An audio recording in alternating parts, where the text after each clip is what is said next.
Just like Amazon promised, it kicked Parler off the web on January 11th at midnight Pacific time.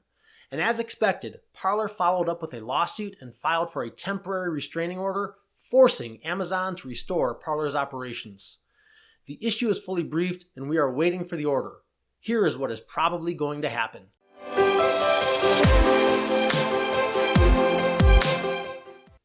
About a week ago, I made a video on why I thought that Parler was going to sue Amazon and potentially some other companies. And Parler filed suit the next day and even asserted the exact counts that I set out in my video. While all of that makes me feel good about my legal fortune-telling abilities, after I looked at the lawsuit and some of the filings, I started to feel a bit less good about Parler's chances. Don't get me wrong, I think that Parler has a viable claim against Amazon. I'm just not sure that Parler made its case in court. Let's take a quick look at the claims that Parler brought: antitrust, tortious interference, and breach of contract, and see if any of them have a chance. Let's start with the Sherman Act or antitrust claim. The outline of this claim is that Amazon chose to terminate Parler to help Twitter, which is a direct competitor of Parler and another customer of Amazon's. It seems that Parler's argument is that Twitter and Parler are competitors in the microblogging sphere. Twitter is the dominant player, and somehow Twitter's market power in this very specific market is attributed to Amazon. And let's just get this out of the way. Parler's antitrust claim, at least as it's phrased, is going nowhere. To establish a claim under Section 1 of the Sherman Act, Parler needs to establish that Amazon has market power. Not that Twitter has monopoly power. Twitter is not a defendant in this case. And quite frankly, there is no way I could argue that Twitter had monopoly power with a straight face anyways. And again, at least in cloud hosting, Amazon does not have market power.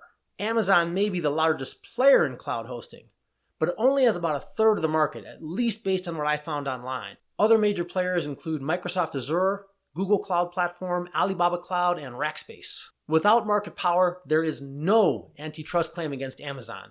Period. That claim is DOA.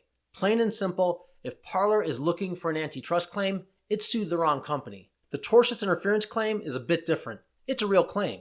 However, it is entirely dependent on the breach of contract claim. If Amazon was within its rights to terminate Parler when it did, then there is no tortious interference claim. On the other hand, if Amazon breached its contract, then the tortious interference claim is viable. So let's talk about the breach of contract claim. That is what this particular action is going to come down to. In particular, what's going to decide this claim is whether Amazon suspended or terminated Parler, and whether per the terms of the contract and the law that governs all contracts, Amazon had a right to do what they did. Let's start with the suspension versus termination issue. Amazon has phrased this as a suspension in their letter to Parler and in the court briefing. There is some brief argument in Amazon's opposition that Amazon had the right to terminate without notice. We will deal with that in a moment, but Amazon stated outright that Parler is suspended and not terminated in the same brief. I did not pull the transcript of the hearing.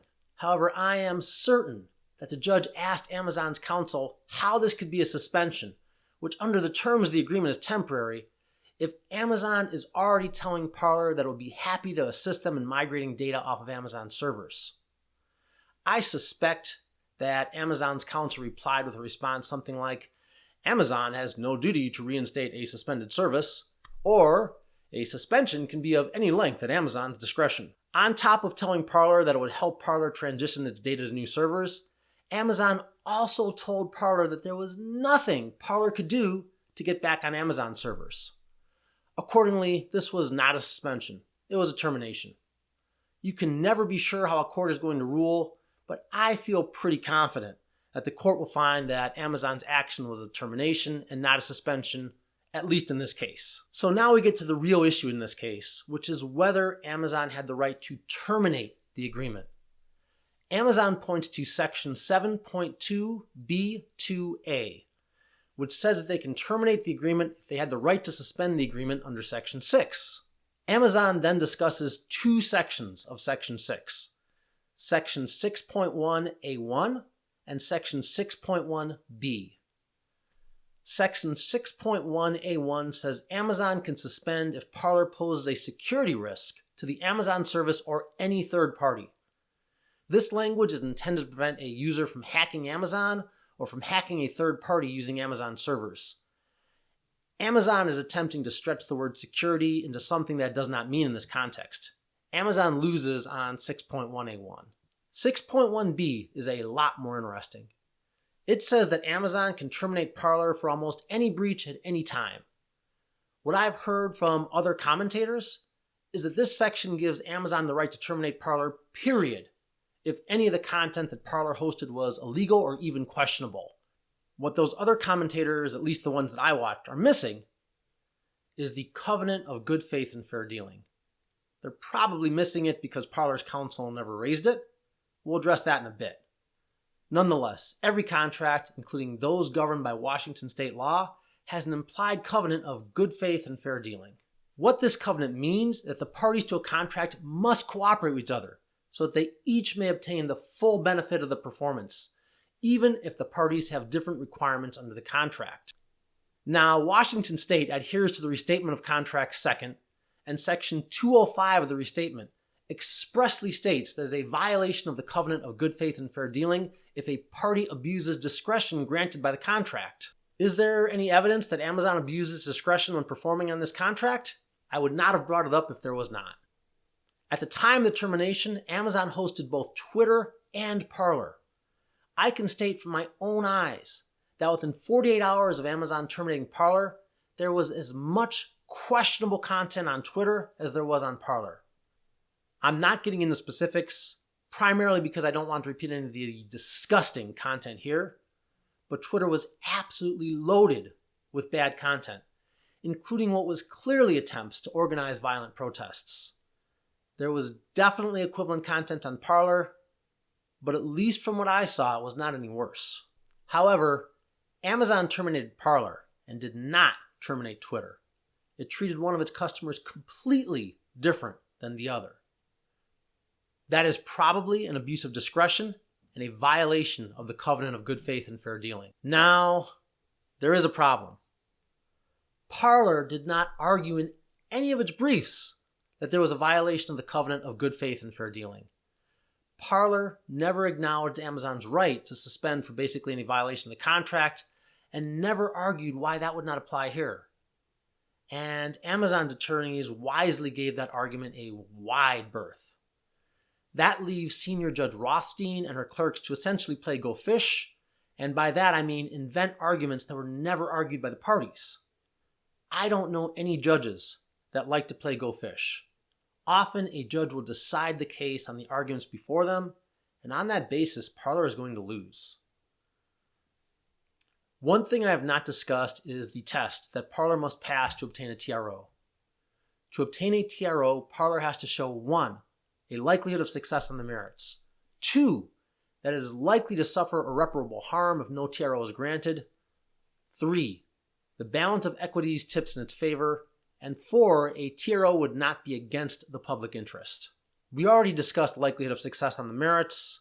To recap, it can go either way, although I think that Parler has the better case, except that it failed to actually raise the most important argument. With regards to irreparable harm, I think that is pretty clear. Parler has been experiencing explosive growth, and being out of service right now denies Parler that growth. It's not an exaggeration to say that if Parler had continued on the growth trend it was on, by the end of next year it could conceivably challenge Twitter and other Silicon Valley giants. Accordingly, irreparable harm likely favors Parler. With regards to the balance of equities, that is a very tough question. On Amazon's side is the threats to the public. That is a very real threat. However, Parler raises some good points on this subject. No one that had been arrested in association with the siege of the Capitol had a Parler account. In addition, Twitter is still up and running. Amazon has not terminated it. And I can say that as of Saturday morning, there is definitely content up on Twitter that seeks to organize violent protests for January 20th. I was able to find it literally with less than 5 minutes of searching. I think this factor can go either way, but I think it slightly favors Parler. Finally, we have the public interest.